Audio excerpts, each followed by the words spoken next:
তুমি কি যাবে নাকি? হরিণের বাচ্চাটা মাথা লয়ে বলছো গো নবীজি, ইমাম হাসানের কাছে যাওয়ায় মানে আপনার কলিজাতে যাওয়া। যাও, চলে যাও। ইমাম হাসান রাদিয়াল্লাহু তাআলা আনহু তিনি বাবাদের কি করেছেন, হরিণের বাচ্চাটা নিয়ে বাবা কত আদর সহ করতে করতে বাবা বাড়িতে চলে গেলেন। খাতুন জান্নাত মা ফাতেমা রাদিয়াল্লাহু তাআলা আনহা তিনি বলতেছেন, বলো গো আমার বেটারা, তোমরা দু ভাই দুটা হরিণ কোথায় পেয়েছো বলো না। তখন বলতেছ গো মা জননী, আমরা নানাদের কাছে গেছি, আবার নানা দুই ভাই দুটা হরিণের বাচ্চা দিয়েছে, হরিণের বাচ্চা দিয়েছে। বেরাদার ইসলাম মাদার সামানি গ্রাম বেরাদার আমার খাতুন জান্নাত মা ফাতেমা রাদিয়াল্লাহু তাআলা আনহা তিনি বলতেছি, বানো গো আমার বেটারা, তবে শোনো গো শোনো, তোমার নানা তোমাদেরকে এতটাই ভালোবাসে, এতটাই মহব্বত করে, ও গো আমার বেটা বেটা, তোমাদেরকে নওয়াসে রাসূল বলে ঘোষণা করে দিয়েছে। জোরে বলুন না সুবহানাল্লাহ। এ বাবা যে মুসলমান ভাইরা, এই রকম ভাবে বাবা দিন যায় রাত আসি বেরাদার ইসলাম মাদ্রাসা মানিকিরাও, বাবা যে একদিন আমার নবীকে মদিনাতে 3 দিন ধরে খুঁজে পাওয়া যায় না, আমার নবীকে 3 দিন ধরে মদিনাতে নিখোঁজ হয়ে গেছে। বেরাদার ইসলাম মাদ্রাসা মানিকিরাও, এদিকে হযরত উমর ফারুক রাদিয়াল্লাহু তাআলা আনহু, হযরত আবু বকর সিদ্দিক রাদিয়াল্লাহু তাআলা আনহু বাবা যে আমার নবীকে তালাশ করতে লেগেছে। বাবা কোথায় গেল নবী, কোথায় গেল নবী, আমি তো নবীকে আদরে আদরে পাওয়া যায় না। হযরত উমর ফারুক তিনি উলঙ্গ তলোয়ার নিয়ে বাবাজি আবু বকর সিদ্দিককে বলো, আবু বকর ভাই, ওগো আবু বকর ভাই, আমার নবীকে মদিনাতে 3 দিন ধরে খুঁজে খুঁজে পাওয়া যায় না, চলো না যাই, কোথায় আছে? উমর ফারুক বলছে, বলো আবু বকর ভাই, মনে হয় মুনাফিকের দলেরা নবীকে লুকায়া রেখেছে, মনে হয় মুনাফিকের দলেরা নবীকে লুকায়া রেখেছে, চলো চলো যাই, আজকে মুনাফিকদের গর্দানকে কেটে দেব, আমার নবী কোথায় আছে এ খোঁজটা পেয়ে যাব। জোরে বলুন না সুবহানাল্লাহ। এ সোনা মানিকেরাও, ওগো আমার আব্বাজি মুসলমান ভাইরাও, যখন বাবা দিয়ে কথা বলো, বলার পর হযরত ওমর ফারুক রাদিয়াল্লাহু তাআলা আনহু তিনি বাবাজি উলঙ্গ তলোয়ার নিয়ে হযরত আবু বকর সিদ্দিককে নিয়ে চলতে লাগলো। মদিনার মুনাফিকের কাছে গিয়ে বলছে, এ মুনাফিকের দলেরা বলো, আমার নবীকে কোথায় লুকিয়ে রেখেছে বলো, আমরা নবী ছাড়া যে বাঁচতে পারবো না, নবী ছাড়া বাঁচতে পারবো না, পারবো না, কোথায় লুকিয়ে রেখেছো? বাবাজি উমর ফারুক বলতেছে, এ মুনাফিকের দলেরা, তোমরা তাড়াতাড়ি করে বলো নবীকে কোথায় লুকিয়ে রেখেছো, নাইলে তোমাদের গর্দান কেটে জমিনে ফেলায়া দেব। উমর ফারুক যখন এই কথা বলেছে, বাবা হযরত আবু বকর সিদ্দিক রাদিয়াল্লাহু তাআলা আনহু তিনি বলতেছে, বলো আগো, তবে শুনে নাও, মাথা গরম করলে পর হবে না, চলো যাই, চলো যাই, আমরা নবীকে তালাশ করি। এদিকে ইমাম হাসান ইমাম হোসেন নানা জোরে কান্না করতেছে, খাতুনে জান্নাত আব্বা আব্বা করে কান্না করতেছে, 3 দিন ধরে নবীকে বাবা দেখতে পায় না।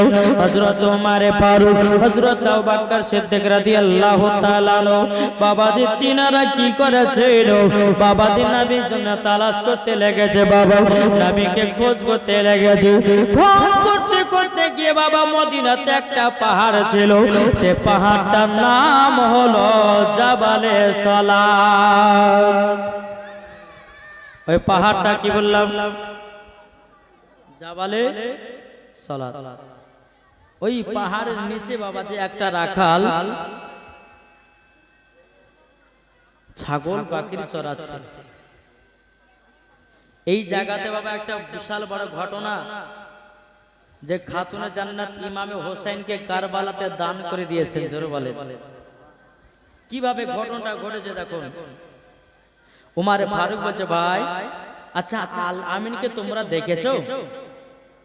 এই জীবনটা বাবা কিন্তু বিশ্বনবীর জীবন তো আছে। এবং এখানে ইমামে হোসেনকে দান করেছে খাতুনে জান্নাত। কেন এই গজটা তার জন্য আপনাদের সম্মুখে বলতে চাচ্ছি। তো আবু বকর সিদ্দিক রাদিয়াল্লাহু তাআলা আনহু তিনি বলছে, ভাই রাখাল আল আমিনকে দেখেছো কোথায় আছে? না তো আমরা আল আমিনকে তো চিনি না। রাখালটা বলতেছে, বলো ভাই আল আমিনকে চিনি না, তবে ওই যে জাবালে সালাত বলে পাহাড়, ওই পাহাড়ের উপরে একটা ছেলে 3 দিন ধরে সিজদায় মাথা নত করে আছে।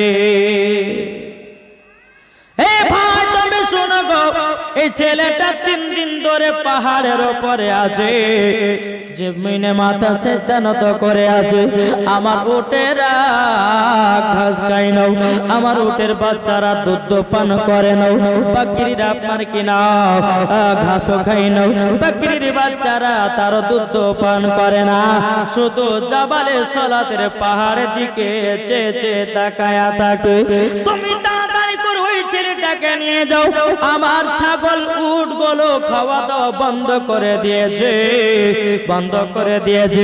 তাই বাবা এখানে বোঝা গেল আমার নবীকে চিনেছে হরিণ, আমার নবীকে চিনেছে বাঘে, আমার নবীকে চিনেছে ওটে, আমার নবীকে চিনেছে বাকরিতে, আমার নবীকে চিনেছে বাবা পাথরে। আজকে আমরা মানুষ শ্রেষ্ঠ জীব হইয়া আমরা নবী এখনো চিনতে পারলাম না। যদি বাবা নবী চিনতে পারতাম বাবা যে কখনো গুনার কাজে লিপ্ত হতাম না, জীবন মিথ্যা বলতাম না, ঠিক কিনা? কি গো, আমরা যদি নবী চিনতাম তো জীবনে মিথ্যা বলতাম না আর পাপও কাজ করতাম না। তো হযরত আবু বকর সিদ্দিক উমর ফারুক তিনারা জাবাল সালাতের পাহাড়ে গেলেন। যাওয়ার পরে আমার নবীজি সিজদাতে মাথা নত করিয়াছে। বাবা হযরত আবু বকর সিদ্দিক বলতো, গো নবীজি, ও গো নবীজি, আপনাকে 3 দিন ধরে মদিনাতে দেখতে পাওয়া যায় না। ইমাম হাসান ইমাম হোসেন আপনার জন্য কান্না করতেছে, খাতুনে জান্নাত কান্না করতেছে, হযরত আলী কান্না করতেছে। ও গো নবীজি, আপনি সিজদা থেকে মাথা মুবারক তুলুন তুলুন। আমার নবীজি বলতেছে, বলো গো উমর ফারুক আবু বকর সিদ্দিক, আমি মাথা মুবারক জমিন থেকে তুলব না। বলে ইয়া রাসূলুল্লাহ, হাবিবাল্লাহ নবী গো, কেন মাথা নত করে তুলবেন না? আমার নবীজি বলছো, গো আমার সাহাবীরা, আমি এই জমিনে এক নয় দুই নয়, আমি 3 দিন ধরে মাথা নত করে আছি। একটারই কারণে আমার গুনাহগার উম্মত গুলোকে যতক্ষণ আল্লাহ জান্নাতি বলে ঘোষণা করবে, আমি জীবনে মাথা মুবারক তুলব না। বাবাজি মুসলমান, এই সোনা মানিকের আমার আব্বাজি মুসলমান ভাইরা, যখন বাবা এই কথা বলার পরে বিরাদার ইসলাম মুআজ্জাজ জামানি কিরাম হযরত আবু বকর সিদ্দিক রাদিয়াল্লাহু তাআলা আনহু বলছো, গো নবীজি, মদিনার সমস্ত ছোট ছোট বাচ্চারা কেঁদে কেঁদে পাগল হয়ে যায় গো নবী, আপনার সাহাবীরা আপনাকে দেখতে পায় না, কান্না করতেছে গো নবী। ইমাম হাসান ইমাম হুসাইনকে দেখতে পাই না, কান্না করছে গো নবী। আপনার পিটি ফাতেমা আপনাকে 1 ঘন্টা না দেখলে আপনার পিটি ফাতেমা থাকতে পারে না। গো নবীজি, আপনাকে 3 দিন ধরে আপনার পিটি ফাতেমা দেখতে পাই না। ও গো নবীজি, মাথা মুবারক তুলুন আর চলুন মদিনাতে। আমার নবীজি বলে না, আমি মাথা মুবারক তুলব না। জোরে বলুন না সুবহানাল্লাহ।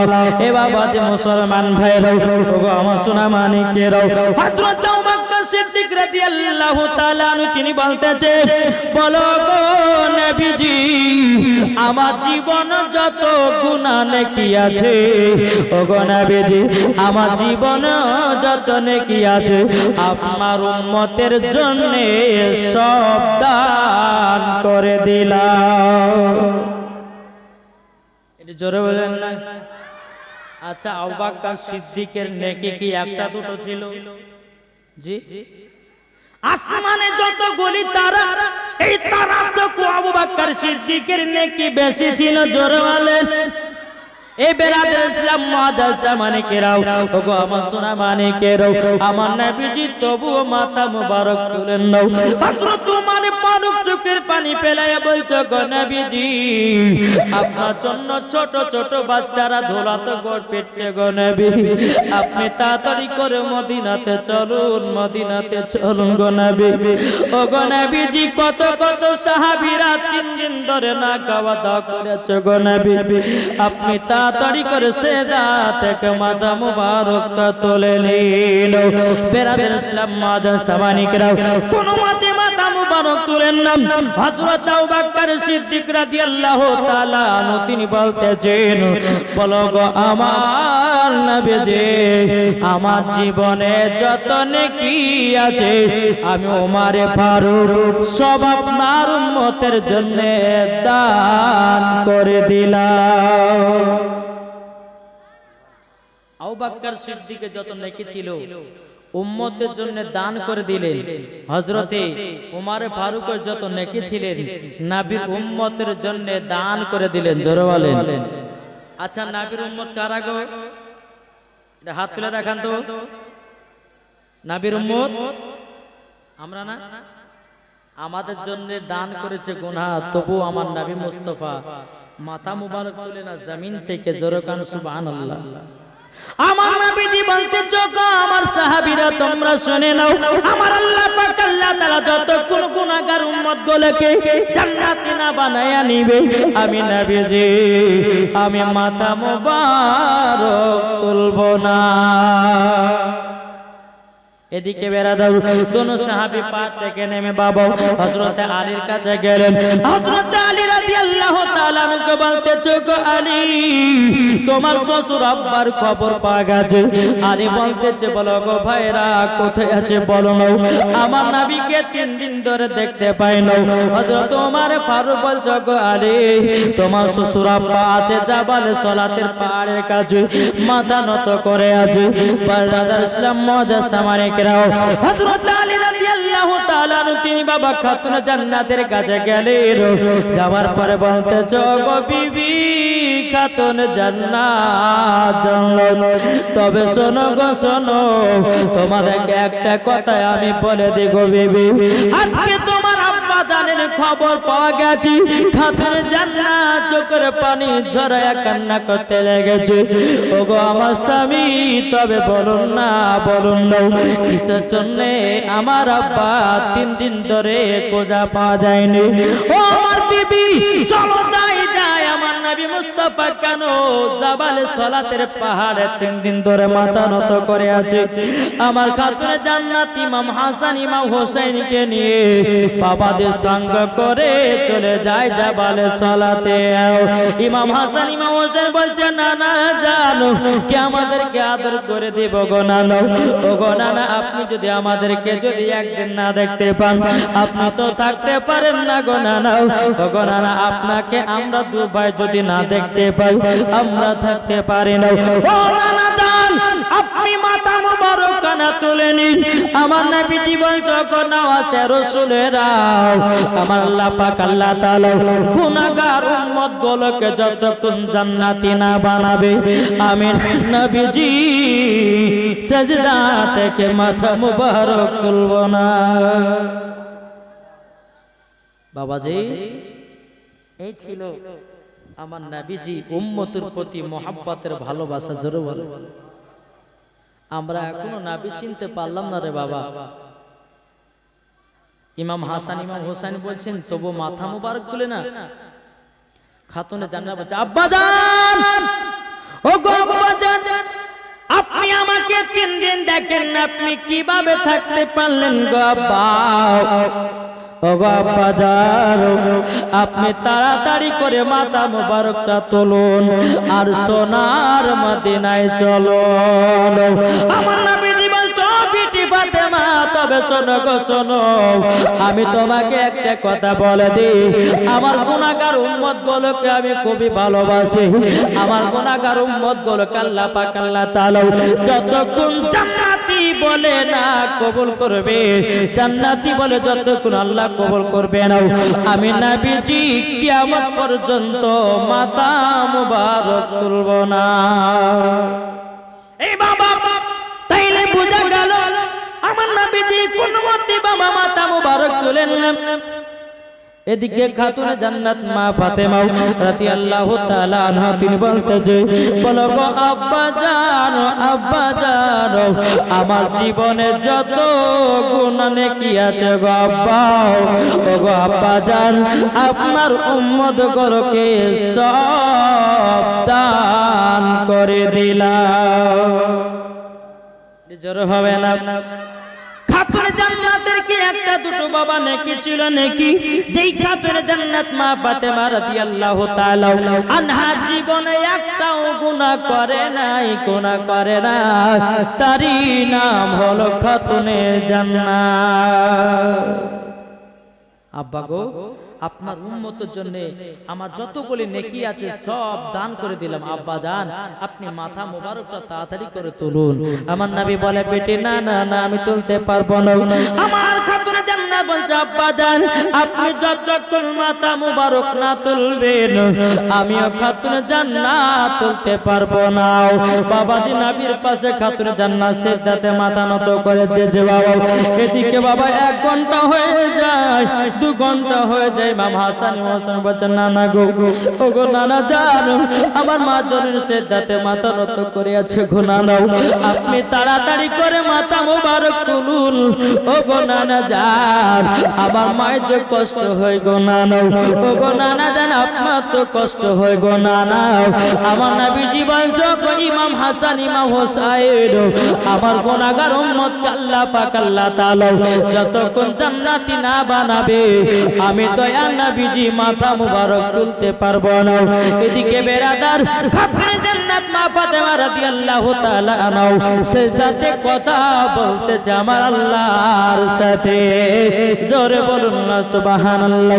খাতুনে জান্নাত আল্লাহ পাক আল্লাহ তাআলাকে বলছো, গো রব্বুল আলামিন, ও গো রব্বুল আলামিন, আমার আব্বা জান কেন মাথা মুবারক তুলে নাও? ও গো আল্লাহ, আমার আব্বা জানের উম্মত গুলোকে জান্নাতে বানায় আনেন।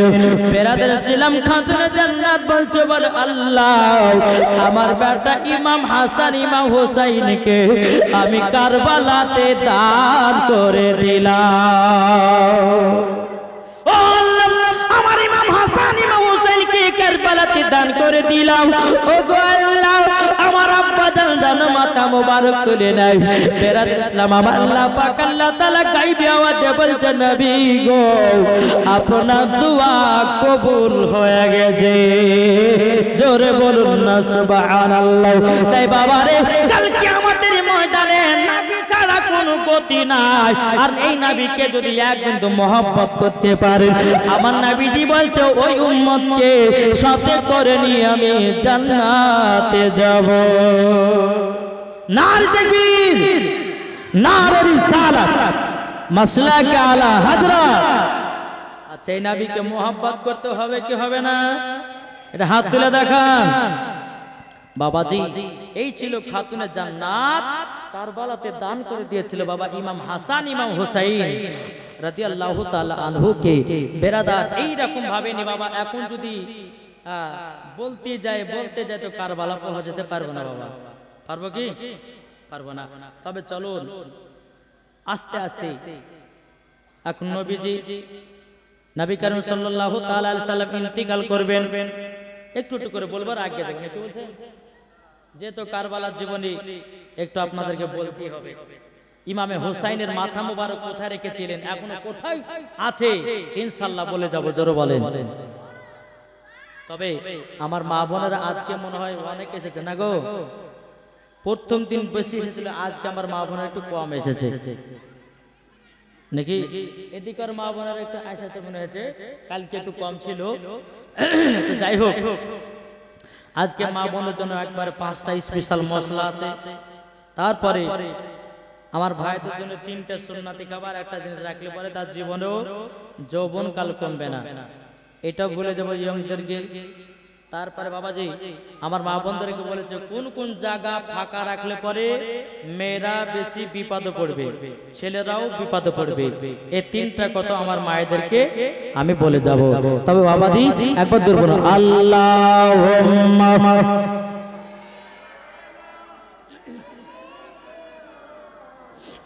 মাওলানা মুহাম্মাদ আলা আলি মাওলানা মুহাম্মাদ। আরে কারবালা আদি রক্ত লাল লাল হয়ে যায়, কারবালা আদি রক্ত লাল লাল হয়ে যায়। ইমাম হোসেন শহীদ হলো কারবালার ময়দান, ইমাম হোসেন শহীদ হলো কারবালার ময়দান। আর সুবরা কান্দে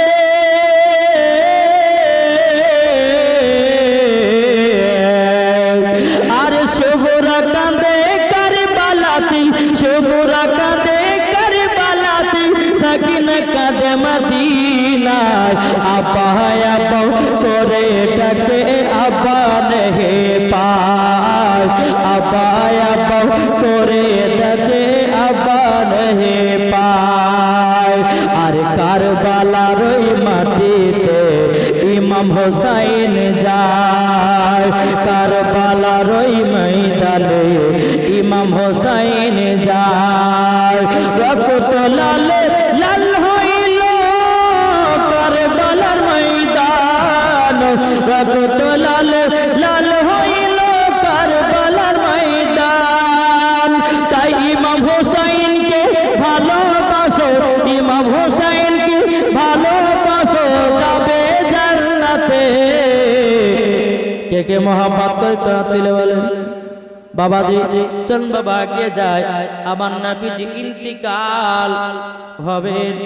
এদিকে বেরাদার ইসলাম ইন্তিকালের ঘটনা বলতে গেলে অনেকটা টাইম ব্যাপার। আমার নবীজি যখন ইন্তিকাল হবেন, খাতুনে জান্নাতকে বলতেছো বিটি ফাতেমা, তবে শোনো গো বিটি, আমার ইন্তিকালের পরে তোমার 6 মাস পরে ইন্তিকাল হবে। ও বিটি গো, খাতুনে জান্নাত মা ফাতেমা রাদিয়াল্লাহু তাআলা আনহা তিনি বলতেছে, বলো গো আব্বা জান, আপনি ইন্তিকাল হবে মানে কি? আমার নবীজি বলছো গো বিটি ফাতেমা, আমি দুনিয়া ছেড়ে চলে যাব, আখেরি দুনিয়াতে আমি দুনিয়া থেকে পর্দার আড়াল হয়ে যাব গো বিটি ফাতেমা। খাতুনে জান্নাত বাবা হাউ হাউ করে কান্না করতে লেগেছে বাবা, কান্না করতে করতে বাবা আমার নবীজি খাতুনে জান্নাতকে সিনাতে লাগায়া নিয়েছে। বাবাজি আবার নবী আমার বলতেছে, বলো গো বিটি ফাতেমা, ও গো বিটি ফাতেমা, তবে শোনো শোনো, কান্না করো না, তোমার সাথে হবে 3টা জায়গায়। ও গো বিটি ফাতেমা কান্না করো না। বাবাজি খাতুনে জান্নাত আবার আপনার কিলকিল করে বাবা হাসতে শুরু করলেন। আবার যখন আমার নবীজি খাতুনে জান্নাতকে বাবা সিনাতে লাগালেন, আবার যেন কান্না করতে লাগলেন। সব দৃশ্য মা আয়েশা রাদিয়াল্লাহু তাআলা আনহা বাবাজি দেখতেছিল। আমার নবীজি ইন্তিকাল হয়ে যাওয়ার পরে 6 মাস পরে খাতুনে জান্নাতের ইন্তিকালের টাইম। নবীজির ইন্তিকালের ঘটনাটা বললাম না বাবা, চল খাতুনে জান্নাতের ইন্তিকালের ঘটনাটা একটু বলে যাই। বেরাদ ইসলাম মাদাও সামানি کرام, এ বাবা জি পবিত্র রমজান মাসে একটা রোজাতে বেরাদ ইসলাম আমার খাতুনে জান্নাত মা ফাতেমা রাদিয়াল্লাহু তাআলা আনহা ইমাম হাসান ইমাম হোসেন কে ডেকে বলছো, গো বেটারা তোমাদের জামা কাপড়গুলো এনে দাও, ভালো করে খেচে দাও। ও বেটা যতগুলি জামা কাপড় আছে সব এনে দাও। ইমাম হাসান ইমাম হোসেন বলতেছে, বলো গো আম্মা জান, আপনি আজকে সবগুলো একসঙ্গে জামাগুলো খাসতেছেন কেন? ও বেটা দাও গো জামাগুলো দাও, তোমরা ঠিক টাইম হলে বুঝে যাবা। খাতুনে জান্নাত মা ফাতেমা রাদিয়াল্লাহু তাআলা ইমাম হাসান ইমাম হুসাইনের জামা কাপড়গুলো কেচে দিলেন বাবা। কেচে দেওয়ার পরে খাতুনে জান্নাত মা ফাতেমা রাদিয়াল্লাহু তাআলা তিনি বাবাজি বেটাদের জন্য বেশি বেশি করে রুটি তৈরি করলে বাবা রুটি থাক বানায়া দিয়েছে। ইমাম হাসান ইমাম হোসেন বলছে মা গো আপনি এত তো রুটি কোনোদিন বানান না মা, আজকে এত রুটি কিসের জন্য বানিয়েছেন? ও বেটারা তোমরা যাও ঘরের ভিতরে যাও আরাম করো, আমি তোমাদেরকে অন্য টাইমের ভিতরে বলবে বেটাও। এদিকে বাবা খাতুনে জান্নাত মা ফাতেমা রাদিয়াল্লাহু তাআলা এক টাকা যখন রুটিগুলো গড়াইয়া দিয়েছে রে বাবা, যখন গড়াইয়া দেয় এদিকে হযরত আলী রাদিয়াল্লাহু তাআলা তিনি খাতুনে জান্নাতের কাছে এসেছেন। ও বিবি গো কি ব্যাপার?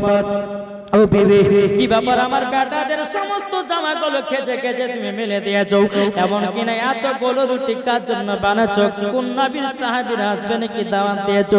খাতুনে জান্নাত চোখের পানি ফেলায় বলতেছে বলো গো ও আমার স্বামী আপনি কি ভুলে গেছেন নাকি? আমার আব্বা জান বলেছিলেন ইন্তিকালের সময়তে বলে বিটি ফাতেমা আমার ইন্তিকালের পরে তোমারও 6 মাস পরে ইন্তিকাল হবে। ওগো আমার স্বামী আজকে তার ডেট, আজকে 6 মাস পূর্ণ হয়ে গেল। পবিত্র রমজান মাসে একটা রোজা হয়ে গেল গো স্বামী, আমাকে সন্ধ্যার ভিতরে আমাকে দুনিয়া ছেড়ে চলে যেতে হবে। হযরত আলী রাদিয়াল্লাহু তাআলা আনহু তিনি বলতেছে বলো গো আমার বিবি খাতুনে জান্নাত, তবে শুনে নাও তোমাকে একটা কথা বলি গো বিবি, তুমি যদি এখন দুনিয়া ছেড়ে চলে যাও আমার ইমাম হাসান ইমাম হোসেনকে কিভাবে কান্দন থামাবো? বেরাদের ইসলাম মুআদ্দাস সামানে কিরাম খাতুনে জান্নাত মা ফাতেমা রাদিয়াল্লাহু তাআলা আনহা বলতেছি ও গো আমার স্বামী যদি আমার বেটারা কান্না করে তাদেরকে রুটিগুলো একটা একটা করে খাবেন গো, আর যদি মামা করে চিৎকার করবেন আমার কবরের কাছে মাজার শরীফের কাছে নিয়ে যাবে গো, আমার বেটাদেরকে আমি ডাকবো, আমার বেটাদেরকে সিনাতে লাগাইয়া নেব। বেরাদের ইসলাম মুআদ্দাস সামানে কিরাম হযরত আলী রাদিয়াল্লাহু তাআলা আনহু তিনি বলতেছেন ও বিবি গো তোমার মতো বিবি পাওয়া এটা ভাগ্য নসিবের ব্যাপার। কিন্তু খাতুনে জান্নাত তিনি বলতেছে বলো গো আমার স্বামী আমার যখন ইন্তিকাল হবে একটা আমার কথা আপনি মেনে চলবেন। বলে কি কথা বলুন না বলুন না। বেরাদার খাতুনে জান্নাত বলছে স্বামী গো আমি যখন ইন্তিকাল হয়ে যাব আমার চেহারা যেন কোনো পুরুষে না দেখে, কোনো পুরুষে না দেখে। বাবা যে আজকে এই বাড়ির ভিতরে একজন মহিলা মারা গেছিল না জি মহিলা মারা গেছিল। আমার ভাইটার নাম কি যে কমিটিতে আছে শামীম, আমার শামীম ভাইয়ের মা দুনিয়া ছেড়ে অন্ধকার কবর চলে গেল। এখন শামীম ভাই যদি মা মা করে চিৎকার করে আর মা ডাক দিবে না সারা দেবে না রে ভাই, মা ধরেন অন্ধকার কবর চলে গেছে মা মা করে ডাকলে আর মা সারা দিবে না রে ভাই। তাইলে চিন্তা করুন না ইমাম হুসাইন রাদিয়াল্লাহু তাআলা আনহু তিনি বেরাদার আরাম করতেছে বিছানায়। তাই বেরাদার ইসলাম খাতুনে জান্নাত বলছে স্বামী গো আমি যখন ইন্তিকাল হয়ে যাব আমার চেহারা যেন কোনো পুরুষে না ডাকে, আমি যখন ইন্তিকাল হব আমার লাশটাকে তোমরা রাতারাতিতে দাফন করায়া দিও। জোরে বলুন সুবহানাল্লাহ।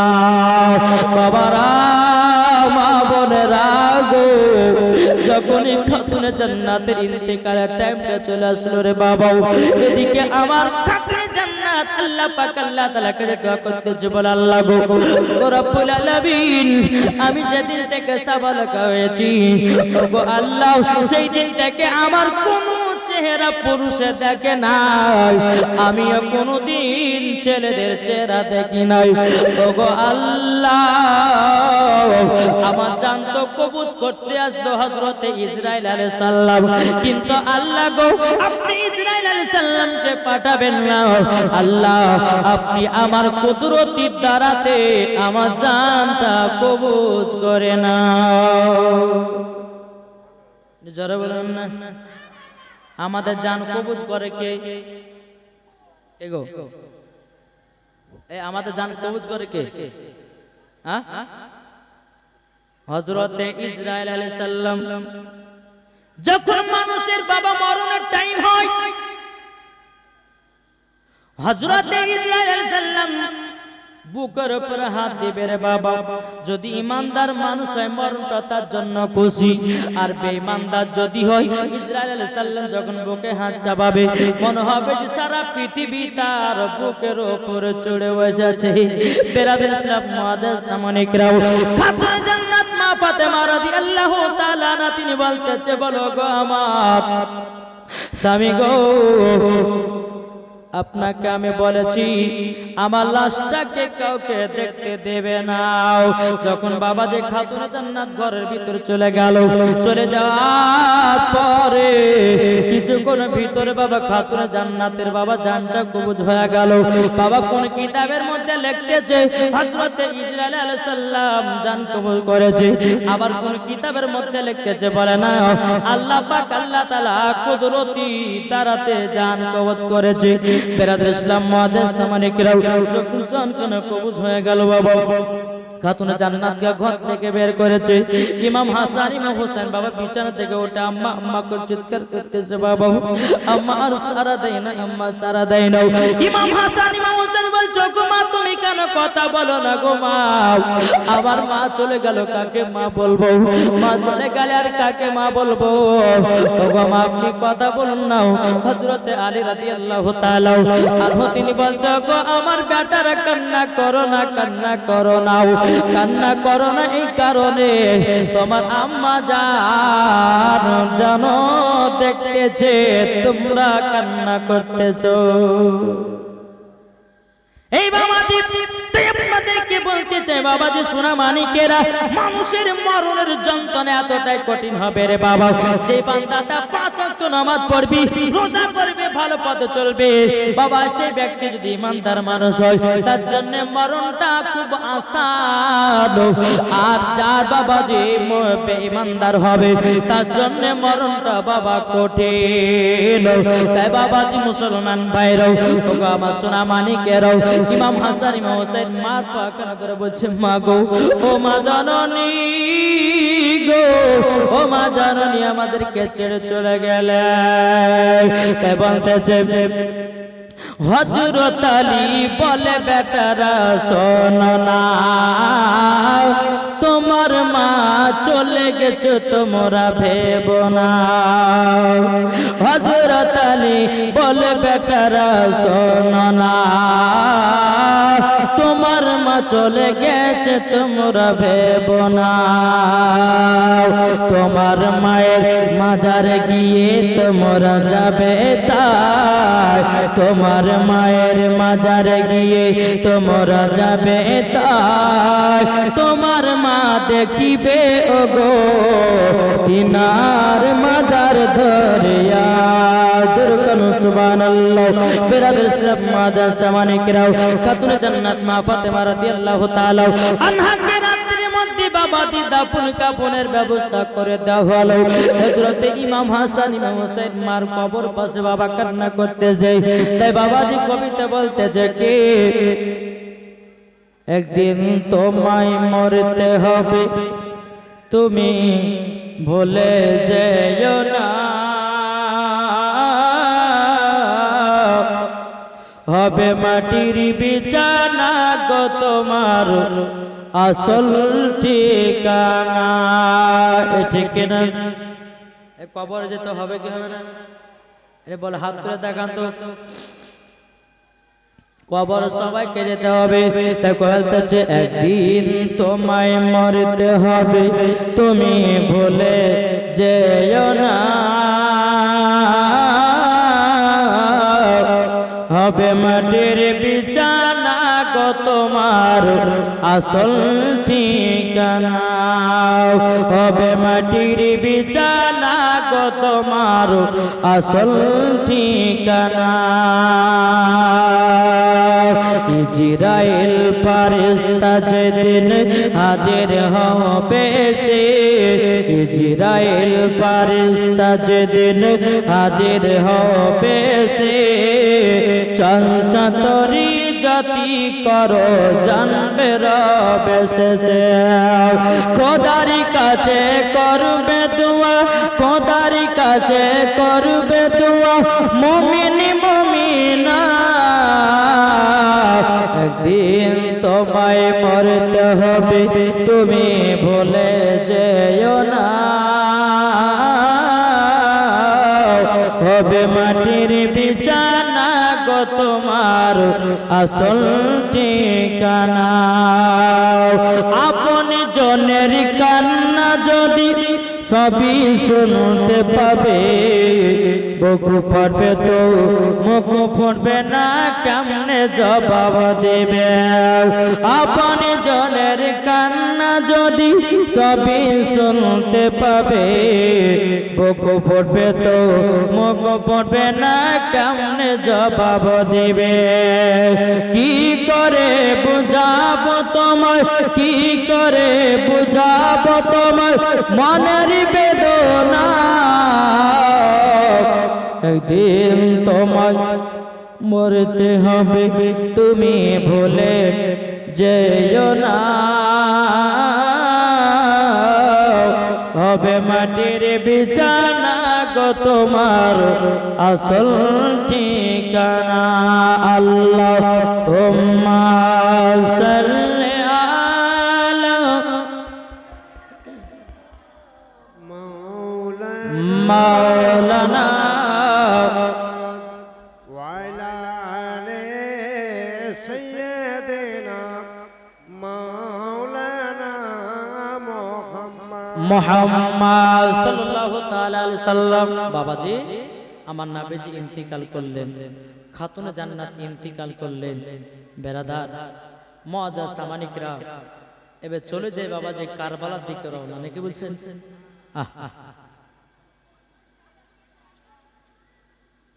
হযরতে আলী রাদিয়াল্লাহু তাআলা আনহু তিনি মসজিদে কুফাতে বাবা নামাজ পড়াতেন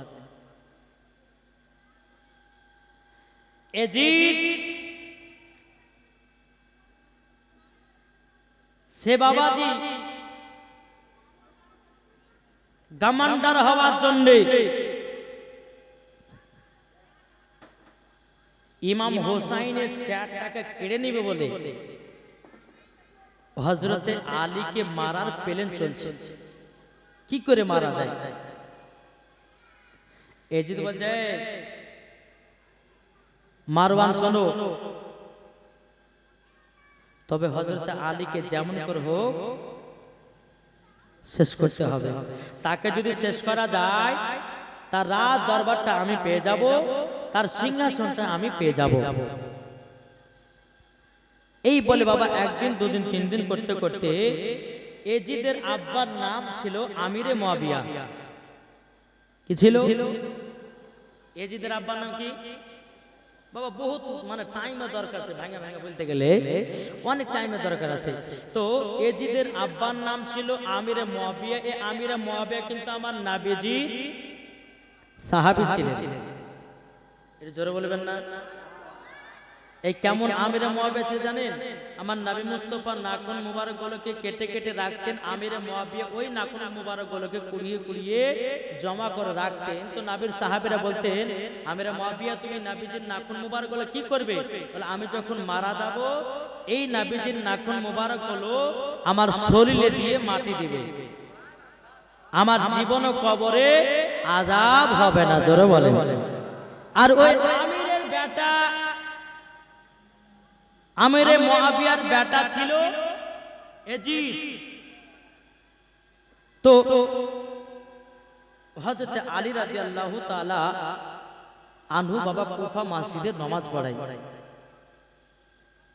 এই একদিন দুদিন তিন দিন করতে করতে করতে বাবাজি একদিন হঠাৎ করে এজিদ লোক পাঠিয়ে দিল মসজিদে আপনার কোফাতে। যখন বাবা লোক পাঠায়া দিল, হযরত আলী রাদিয়াল্লাহু তাআলা আনহু তিনি বাবাজি নামাজ পড়তে আছেন। নামাজ পড়তে পড়তে পড়তে বাবাজি এজিদের লোকেরা পেছন থেকে এসে বাবাজি বেরাদার হযরত আলীর মাথাতে একটা তলোয়ার আঘাত মেরে দিয়েছে। বাবা তলোয়ারের আঘাত যখন মেরে দেওয়া হযরত আলী রাদিয়াল্লাহু তাআলা আনহু বাবাজির শরীর মুবারক থেকে বাবা রক্তর বন্যা বয়ে গেল। আপনার কোপা মসজিদে রক্ত লোড হয়ে গেল।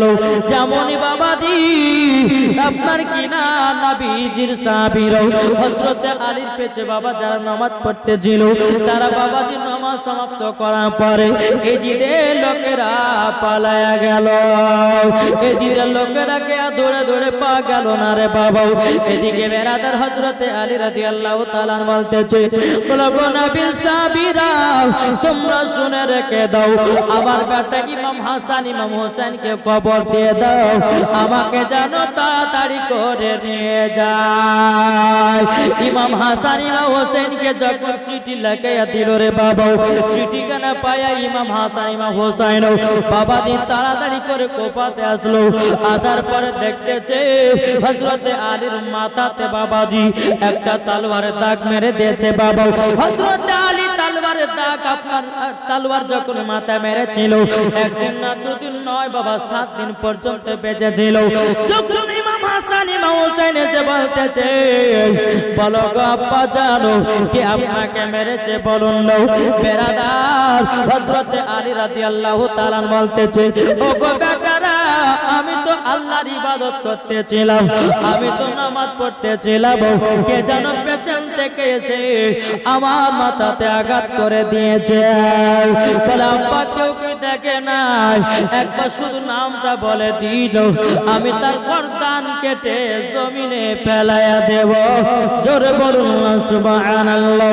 বেরাদ ইসলাম মাদার সামানে কেরাও এ সোনা মানে কেরাও বেরাদার হযরত আলী রাদিয়াল্লাহু তাআলা তিনি বলতেছে, বলো গো আমার বেটা ইমাম হোসেন গো, তবে শুনে নাও আমি যখন দুনিয়া থেকে বিদায় নিব, তুমি রাত বসিতে বসাবো, সিংহাসনে বসাবাও আমার বেটা ইমাম হাসানকে। জোরে বলুন না সুবহানাল্লাহ। এই হযরত আলীর জীবনে কমসে কম 1 ঘন্টা আছে। জি এই হযরত আলী যখন ইন্তিকাল করলেন, ইন্তিকাল হয়ে যাওয়ার পরে সিংহাসনে বাবা যে বসলো কে? হযরত ইমামে হাসান। একটু জোরে বলেন। ইমামে হাসান যখন বসলেন তো ইমাম হাসান 2 মাস চালালো রাত আপনার কিনা সিংহাসনকে রাত পথে চালালো। যেরকম আপনার মোদি, এই মোদি সরকার, এই যে সামনে বাবা যে আপনার ভোট আসতেছে, এই ভোটের সময়তে বাবা যে ভোট শুরু করার আগে কিন্তু প্রত্যেকটা হিন্দুদের মনটাকে জয় করার জন্য রাম মন্দিরকে চালু করে দিল। ভোট গেলে সব ওর দিকে যাবে, বুঝেন না? তো এই দেখুন বাবাজি মুসলমান ইমাম হাসান 2 মাস হযরত আলীর ইন্তিকাল হলো, হওয়ার পরে 2 মাস চালালো রাত দরবার। চালার পরে বাবাজি তো ইমাম হাসান বলতেছে, আমাদের কাছে থাকছে হযরত আমিরে মুয়াবিয়া, তো এক কাজ করি আমার জায়গাতে উনি বুজুর্গ ব্যক্তি, আমার নানাজির সাহাবী, তবে আমি বাদ দিয়ে উনাকে এখন সিংহাসনে বসাবো, সিংহাসনে বসাবো। তো আমিরে মুয়াবিয়াকে যখন বাবা আপনার বসিয়ে দিল সিংহাসনে, এদিকে কিন্তু এজিদের কিন্তু আপনার সুযোগ পেয়ে গেল। আরে আমার আব্বার হাতে সিংহাসন চলে এসেছে, আমার হয়ে গেল, আমার আব্বার হাতে চলে এসেছে, আমার আব্বাকে এখন শেষ করে দিয়ে আমি সিংহাসনে বসবো। বেরাদ ইসলাম মাদার সামানে কিরাম এজিদ বলতেছে, বলো আব্বা আব্বা তুমি আমাকে রাজ সিংহাসনে বসাইয়া দাও, আমার কথা মততে সমস্ত মদিনাবাসী লোকেরাও আমার হাতে বায়াত হবে। এ বাবাজি মুসলমান ভাইরা, কারবালাতে শুধু যুদ্ধ হয়েছিল একটার কারণে, বাবাজি বায়াত হওয়ার কারণে। বেরাদ ইসলাম মাদ্রাসা মানে কেউ যদি এজিদের হাতে বায়াত হয় জাহান্নামে যাবে, আর কেউ যদি ইমাম হোসেনের হাতে বায়াত হয় তারা যাবে জান্নাতে। বাবাজি একটা বলা হয়েছিল, একটা ছিল এজিদি মুসলমান, একটা হলো হোসাইনি মুসলমান। হোসাইনি মুসলমান তার তাদেরকে বলে বাবা তারা ইমাম হুসাইনের জন্য জান জীবন দিয়ে দেয় তাদেরকে বলা হয় হুসাইনি মুসলমান। যারা বাবা ইমাম হাসান হুসাইনকে নবীর প্রতি দরুদ কাম সালাম পড়ে নাও বাবাজি তাদেরকে বলা হয়েছে এজিদি মুসলমান। বেরাদ ইসলাম মাদান সামানি কিরাম আমিরে মুআবিয়া বলতেছে বলা আব্বা আমাকে দিতে হবে। আমিরে মুআবিয়া বলতেছে বেটা তুমি এই সুযোগ কোনোদিন পাবে না। আমি ইমাম হাসান হুসাইনের রাত দরবারকে শেষ করতে চাই না, আমি এই দলটাকে শেষ করতে চাই না বেটা, তোমার ভিতরে শয়তানে ঢুকে গেছে, তোমাকে দেওয়া যাবে না। বাবাজি আমিরে মুআবিয়াকে নিজের বেটা এজিদ বাবা সঙ্গে সঙ্গে হত্যা করে দিল। বাবাজি হত্যা করে দেওয়ার পরে বেরাদের ইসলাম মুআদ্দাস সামানি কিরাম আবার ইমাম হাসান আবার সিংহাসনে বসলো বাবা। এবার ইমাম হাসানকে মারার জন্য এজিদের লোকের আপনার প্ল্যান করতেছে ইমাম হাসানকে যদি মারতে পারি তাইলে ইমাম হাসানের চেয়ারটা আমি পেয়ে যাব, সিংহাসনটা আমি পেয়ে যাব। কিভাবে ইমাম হাসানকে মারা যায়, কিভাবে মারা যায়? বেরাদ ইসলাম মুআদ্দাস সামানি কিরাম বাবাজি ওই জামানাতে একজন মাইমুনা কুটনি ছিল। কে ছিল? মাইমুনা কুটনি। এজিদের লোকেরা ডেকেছে মাইমুনা কুটনিকে, বলে শোনো, বলে তুমি কি ইমাম হাসানকে মারতে পারবো? মাইমুনা বলছে না, আমি উনাদেরকে মারতে যাব না, উনারা হচ্ছে নবীর বংশে, আমি তাদেরকে কেন ক্ষতি করব? এজিদ বলতেছে তুমি যদি ওকে মারতে পারো তোমাকে এতগুলি সোনা দানা দেওয়া হবে। এই মাইমুনা কিন্তু বাবাজি সোনার উপর লোভ, বলছে একটা জান হত্যা করে দিয়ে আমার সোনা তো হবে। এই বলে বাবাজি মুসলমান সোনা মানিকেরা মাইমুনা কি করলো, একদিন করে বিষ নিয়ে যায়, একদিন খেজুরের সাথে মিশালো, খেজুরের সঙ্গে বিষ যখন মিশাইয়া দিয়েছে ইমাম হাসান ইমাম হোসেন নামাজ পড়ার পর বলতেছে বলো গো বিবি যাই দাও, তবে শোনো গো শোনো আমাকে কটা খেজুর এনে দাও, কটা খেজুর এনে দাও। বাবাজি খেজুরের ভিতরে বিষ ঢুকানো। ইমাম হাসান যখন বাবা খেজুর গুলো একটা খেয়েছে, দুটা খেয়েছে, বাবা তিনটা খেয়েছে, তিনটে যেমনই খাওয়া ইমাম হাসান রাদিয়াল্লাহু তাআলা আনহু যেন বুকখানা জ্বলতে লেগেছে। বাবা বলছো গো বিবি যাই দাও, তবে শোনো গো শোনো তোমাকে একটা কথা আমি বলে দিই। বলে কি কথা? বলো কথাটা হলে এটাই, আমার খেজুরে কেন কে যেন বিষ মিশিয়েছে। ইমাম হোসেনকে ডাকলো, বলো গো ভাই ইমাম হোসেন আমি মনে হয় আর বাঁচবো না, আমাকে তাড়াতাড়ি করে নবীজি রওজাতে নিয়ে চলো। নবীজি রওজাতে যখন বাবা নিয়ে যাব, নিয়ে যাওয়ার পরে আবার নবীজি রওজাটাকে ইমাম হাসান জড়িয়ে ধরেছে। আল্লাহর কি কুদরত, বাবাজি বিষ জানো পান, বিষ জানো আপনার কিলো পানি হয়ে গেছে। জোরে বলুন না সুবহানাল্লাহ। আমার নবীজি রওজা ধরে বাবা বিষটা পানি হয়ে গেল। ইমাম হোসেন বাবা যে বিষ খাওয়া থেকে বেঁচে গেল। আর একদিন মাইমুনা কুটনি বাবা যে ক্ষীরের সঙ্গে বিষ মিশিয়ে দিয়েছিল। বাবাজি সোনা মানিকেরাও ও মা কালাগো, যখন আব্বাজি কিতাবের মধ্যে পাওয়া যায় এক নয় দুই নয় তিন নয়, ইমামে হোসাইনকে 10-12 বিষ মিশানো হয়েছিল। বাবা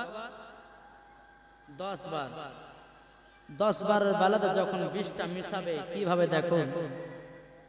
এই মাইমুনা বলতেছে যে মারাও যায় না, এত চেষ্টা করছি তবু বিষ দিয়েও মারা যায় না, তো এক কাজ করে এবার আজকে দামি বিষ নিয়ে যাবো। বলে দামি বিষ কি? হীরা মুক্ত জহর বিষ। এক টুকরা যদি ভিতরে যায় তো কলিজাকে বাবা ৭৭ টুকরা করে দিবে। ওই বিষটাকে নিয়ে মাইমুনার মাথার খোপাতে যেটা আছে ওই খোপার ভিতরে চলে গেছে।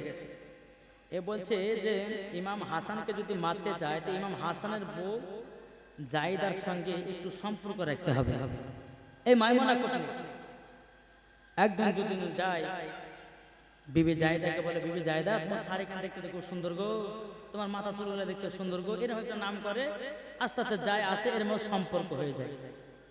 যেতে যেতে যেতে বাবা যে একদিন হঠাৎ করে ইমাম হাসানের বাড়িতে প্রবেশ করলো যে কিসে বিষ দিয়ে দিব, বিষে একটা মাটির কলসি আছে, ওই কলসির ভিতরে পানি, আর ওই কলসির উপরে বাবাজি একটা ন্যাকড়া দেওয়া আছে যেন কিছু যেন না পড়ে পানিতে। মাইমনা করনি বাবাজি কি করলো, বলছে পানিতে বিষটা মিশাতে হবে, যেমন করো বেরাদুল ইসলাম মাদাসামানিকরাম বিষটা তো আপনার গুঁড়া করলো, ধুলার মতো আপনার গুঁড়া করে দিল। গুঁড়া করে দেওয়ার পরে বেরাদুল ইসলাম ওই আপনার কলসিতে বিষটা মিশায়া দেবে। এদিকে বেরাদুল ইসলাম মাদাসামানিকরাম ইমাম হাসানের বিবি জায়দা বলতে চোখো আমার স্বামী স্বামী তবে শরণ নাও, আমি একটু নবীজি রওজাতে যাব, নবীজি রওজাতে গিয়া একটু সালাম দিয়ে আসবো। ইমাম হাসান বলছে বেবে যাও, তবে এক কাজ করো, আমার বোন জয়নাবকে রেখে দিয়ে যাও, আমার বোন জয়নাবকে ডেকে নিয়ে আসো। বেরাদুল ইসলাম মাদাসামানিকরাম বিবি জয়নাবকে বাবা ডেকে নিয়ে আসো। ইমাম হাসানের বোনকে বিবি জয়নাবকে ডেকে নিয়ে আসা হলো। ইমাম হাসান নামাজ পড়তেছে বাবা, নামাজ যেমনই পড়াও। বেরাদুল ইসলাম মাদাসামানিকরাম এদিকে নামাজ পড়তে বাবা নামাজটা যখন সমাপ্ত করেছে, নামাজ শেষ করার পরে বিবি জয়নাবকে বলতেছে বলো গো বোন আমাকে একটু ঠান্ডা পানি খাওয়াও, ঠান্ডা পানি আমাকে এনে দাও এক গ্লাস ঠান্ডা পানি কে আমি জানো কলিজাটা ঠান্ডা করে বেরাদুল ইসলাম মাদাসামানিকরাম জয়নাবকে করলো বাবা ঘরের ভিতরে গেলেন। ঘরের ভিতরে যাওয়ার পরে বেরাদুল ইসলাম মাদাসামানিকরাম দেখতেছে কলসিতে পানি। বাবা জয়নাব বলতেছে না আমার ভাইকে এই পানি খাবো না, আমি একটু টাটকা পানি আনতে খাবো, টাটকা পানি এনে খাবো। এদিকে বাবা জয়নাব কি করেছে, একটা গ্লাস নিয়ে বাবা চলে গেছে টাটকা পানি আনার জন্য। বাবা যে অনেকক্ষণ হয়ে যায়। এদিকে বাবা ইমাম হাসানের বউ বিবি জায়দা নবীজি রওজা থেকে জিয়ারত করে বাড়িতে চলে এসেছে।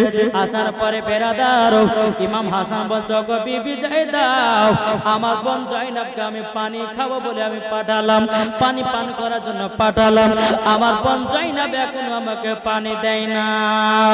বেরাদুল ইসলাম মাদাসামানিকরাম এ বাবা যে বিবি জায়দা কি করলো, কি ব্যাপার, জয়নাব কোথায় গেল? বলে স্বামী গো আমি নিজের হাতে পানি দিতেছি, যেই কলসিটাতে বাবা যে আপনার মাইমানা করনি আপনার বিষটা মিশাইয়া দিয়েছে, জানার পরে আপনার গোড়া করে বাবা বিষটা পানিতে চলে গেছে। বাবা ওই কলসির পানিটা বিবি জায়দা এক গ্লাস নিয়ে এসেছে, নিয়ে আসার পরে বলছে স্বামী গো লেন পানি। যেমন বাবা ইমাম হাসান এক যোগ যখন পানি পান করেছে বাবা, পানি পান করার পরে বেরাদুল ইসলাম মাদাসামানিকরাম আর এক যোগ যখন পান করেছে, আর এক যোগ যখন পান করেছে বাবা বেরাদার তিনবার বেলাতে যখন পেটের ভিতর চলে গেছে, ইমাম হাসানের কাশি যেন শুরু হয়ে গেল, করে বাবা কাশি শুরু হয়ে গেল। বাবা বেরাদুল ইসলাম মাদাসামানিকরাম ইমাম হাসান বলতেছে বলো গো আমার বিবি কি পান করালে আমাকে, কি পান করালে, আমি তো থাকতে পারি না, আমার কলিজা যেন জ্বলে যায়। বাবা বিবি জায়দা চোখের পানি ফেলে বলছে স্বামী গো আপনাকে তো আমি কলসি থেকে পানি টাটকা নিয়ে এসে খাওয়ালাম, ও গো আমার স্বামী আপনি কথা বলছেন কেন, আমি কেন আপনার পানিতে বিষ মেশাবো, কি কারণের জন্য মেশাবো বলুন না। বেরাদুল ইসলাম মাদাসামানিকরাম ইমাম হাসান যখন বাবা উল্টা করতে লাগলো, বমি করতে লাগলো, বিবি জায়দা একটা পাত্রকে নিয়ে আসলো। বাবা ইমাম হাসানের বাবাজি ওই পোলটাটাকে বাবাজি ধরেছে একটা পাত্রতে, পাত্রটা ধরার পরে বাবা কিছু ওঠে না, শুধু রক্ত দলাও। বাবাজি বিবি জায়দা বাবা দেখতেছে ওই পাত্রটাতে একটা নয় দুটো নয় তিনটা নয় বাবাজি ৭৭টা টুকরা কলিজা বাড়িয়ে এসেছে। বেরাদুল ইসলাম মাদাসামানিকরাম ইমাম হাসান বলতেছে বলো গো বিবি দাও আমি আর মনে হয় আর বাঁচতে পারবো না, বলো গো আমি আপনাকে নবীজি রওজাতে নিয়ে যাব। ইমাম হাসান বলছে বিবি জায়েদা গো আমাকে আমার নানাজি রওজাতে নিয়ে গেলে আর বাঁচা যাবে না, একবার হয় দুবার হয় তিনবার কতবার আমি বাঁচবো। এদিকে বেরাদার জাইনাব এসে বলতেছে কি ব্যাপার আমার ভাই ইমাম হাসানের কি অবস্থা হয়েছে, কি ব্যাপার কি হচ্ছে বলো না বলো না। জায়দা বলছে গো বোন ও বোন জাইনাব আমি একটার কারণের জন্য কান্না করছি গো, তোমাকে আমি স্বামীর কাছে রেখে গেছিলাম, তুমি কি দেখো না কলসি থেকে বিষ মিশাইয়া দিয়েছে, পানি থেকে বিষ মিশাইয়া দিয়েছে। আমার কাছে তো পানি পান করার জন্য আমার ভাই চাইছিল, আমি তো কলসি থেকে পানি দিলাম, কখনকার পানি না পানি, তার জন্য আমার ভাইকে পানি দিলাম না, আমার ভাইকে টাটকা পানি খাওয়াবার জন্য পানি আনতে গেছিলাম, আর তুমি আমার ভাইকে বিশালা পানি পান করে মেরে দিলাম। বাবাজি জায়েদা চোখের পানি ফেলায় কান্না করতেছে, বলে আল্লাহ গো আমার স্বামীকে আমি কি মারতে পারি। এদিকে ইমাম হাসাইন রাদিয়াল্লাহু তাআলা তিনি বাবাজি চিৎকার শোনার পরে বলতে গো কি হয়েছে, কি হয়েছে বলো বলো। এদিকে ইমাম হাসান বলতেছে গো ভাই ইমাম হোসাইন আমি বিদায় নিয়ে চলে গেলাম গো ভাই, বিদায় নিয়ে চলে গেলাম। ইমাম হোসাইন বলতেছে ভাই তুমি যদি বিদায় নিয়ে চলে যাও আমি কারবালা কার সাথে যুদ্ধ করব, আমি কারবালা কাকে নিয়ে যুদ্ধ করব। ইমাম হাসান বলতেছে ভাই চিন্তা করো না তোমার সঙ্গে আমার নানাজির দোয়া আছে, আমার নানাজের দোয়া আছে, জোরে বলুন না সুবহানাল্লাহ। তাই বাবা যে মুসলমান ভাইরা যখন ইমাম হাসান রাদিয়াল্লাহু তাআলা বলতেছে গো ভাই ইমাম হুসাইন তবে শোনো গো জান যাবে জীবন যাবে কিন্তু এজিদের হাতে বায়াত হবে না, এজিদের হাতে বায়াত হবে না। বেরাদের ইসলাম মাদ্রাসা মানিকরাও একবার দুবার করতে করতে করতে বাবাজি ইমাম হাসান পড়তে লাগলো আশহাদু আল্লা ইলাহা ইল্লাল্লাহ ওয়া আশহাদু আন্না মুহাম্মাদান আবদুহু ওয়া রাসূলুহু। বেরাদের ইসলাম মাদ্রাসা মানিকরাও ইমাম হুসাইন মাটিতে বাবা তোপকে বসে গেল, ভাই গো ভাই আমার মা চলে গেল, আব্বা চলে গেল, ও ভাই তুমিও চলে গেলাও, আমি কাকে নিয়ে এখন বাঁচবো গো। ইমাম হাসানের যখন লাশটাকে দাফন কাফনের ব্যবস্থা করা হলো এবার বাবা ইমাম হাসানের সঙ্গে সঙ্গে বাবা ইমাম হুসাইন বাবা সিংহাসনে চড়বে। এই অবস্থাতে বেরাদের ইসলাম মাদ্রাসা মানিকরাও এদিকে এজিদের লোক মদিনার একজন কমান্ডার ওয়ালিদ বিন উতবার কাছে একটা এজিদ যেন চিঠি পাঠায় দিয়েছে। এজিদ মদিনা শরীফের একজন কমান্ডার ওয়ালিদ বিন উতবার কাছে একটা চিঠি পাঠাচ্ছে এজিদ। ওই চিঠিতে তো লেখা আছে কি জানেন, বলে ওয়ালিদ বিন উতবা শোনো মদিনার সমস্ত ব্যক্তিদেরকে আমার হাতে বায়াত করাও, মদিনার সমস্ত মানুষ যদি বায়াত না হয় কমসে কম ইমাম হাসানকে ইমাম হোসাইনকে বায়াত করাইও, কেননা কান টানলে মাথা আছে। ইমাম হাসান ইমাম হোসাইনকে যদি বায়াত করতে পারি তো সব মদিনাবাসীকে আমার হাতের মুঠোই হয়ে যাবে। এ হচ্ছে বাবাজি এজিদের ছলনা। তাই কই আনতে দেখে কান্দে এই বাবা এইটা কি এখানে কিসের আওয়াজ আছে, এই বক্সের না এটা ফ্যানের? আচ্ছা খুব গরম লাগছে কি বন্ধ করে দেন না বাবা। যে মুসলমান একবার দূর আল্লাহুম্মা সাল্লি আলা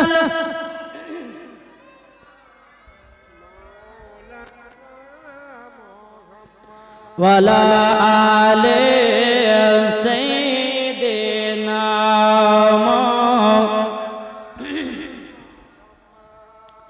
সাল্লাল্লাহু আলা মুহাম্মাদিন সাল্লাল্লাহু আলা মুহাম্মাদ হরদম জবান ছেলে কলব মুহাম্মদ সাল্লাল্লাহু তাআলা সাল্লাম চিঠিটা পাঠালো। এবার ওয়ালিদ বিন উতবা তার ছেলেদেরকে বলছে এক কাজ করো, ইমাম হোসেনকে তোমরা একবার খবর দিয়েছে যে এজিদের তরফ থেকে একটা চিঠি এসেছে, তোমার ডাক পড়েছে। ইমাম হোসেনকে ডাকলো। ইমাম হোসেনের সঙ্গে আরো কিন্তু বাবা যে তিনার মহব্বতের লোক, তারা বলছে হুজুর আপনাকে ওই জায়গাতে আমরা একলা যেতে দিব না, আপনার সাথে আমরাও যাব। একটু জোরে বলো সুবহানাল্লাহ।